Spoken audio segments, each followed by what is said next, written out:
Matinding na pinsala ng Bagyong Nika maging ang lalawigan ng Isabela. Ang ibang residente dinaan na lang sa dasal ang hagupit ng bagyo. Si Isaiah Mirafuentes ng PTV sa Balitang Pambansa Live. Bahagya ng sumilip ang haring araw dito sa probinsya ng Cagayan.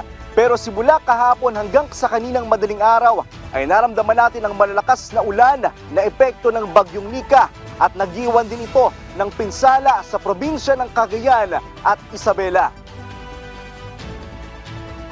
Sa pinakaunang binayo ng Bagyong Nika ay ang Isabela. Umaga pa lang isinailalim na ang lalawigan sa signal number 4. Malalakas na ulan at hangin ang naranasan ng mga residente. Sobrang lakas po, nakakatakot po. Ang magagawa lang po namin kanina ay magdasal lang po. Maraming puno ang humambalang sa kalsada. Nagmistulang dagat din ang mga palayan. Sa bayan ng Aurora sa Isabela pa rin, halos hindi na makadaan ang mga maliliit na sasakyan dahil sa lalim ng tubig sa kalsada.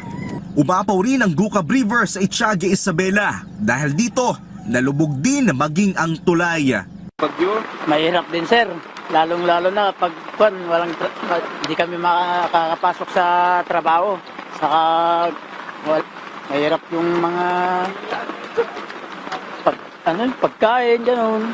Dito naman sa Cagayan, patuloy pa rin ang pinangangambahan ng pagtaas ng tubig sa Cagayan River. Catch basin daw kasi ito ng lahat ng tubig mula sa Isabela. Sa ngayon, nasa above warning level na ang level ng tubig sa Cagayan River matapos ito umakyat sa 9.8 meters. Problema ng lokal na pamahalaan ang kakulangan sa budget dahil sa sunod-sunod na bagyong tumama sa kanila. Ito na ang pang-apat na bagyo sa loob lang ng halos isang buwan.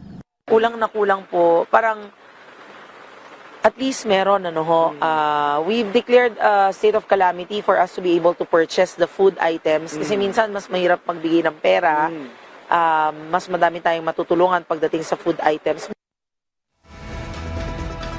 Nasa likod ko ngayon itong Pinakawan River at simula pang alas 3 kahapon ay umapaw na ito. Sa katunayan, isa itong mahabang tulay na nagdudugtong sa dalawang barangay mula dito sa barangay Centro Jess patungo sa mga eastern barangay. Pero nga, dahil sa malalim na ang tubig sa ilog ay hindi na matanaw itong tulay. At kinakailangan ng magbangka ng mga residente mula dito sa Centro 10 papunta sa kabilang mga barangay para lang makatawid sila. Pero nangako naman ang lokal na pamahalaan ng Tugigaraw na handa sila sakaling magkaroon ng relief operation sa kanilang lungsod. At yan muna ang latest mula dito sa probinsya ng Cagayan. Balik muna sa iyo, Ace. Maraming salamat, Isaiah Mirafuentes.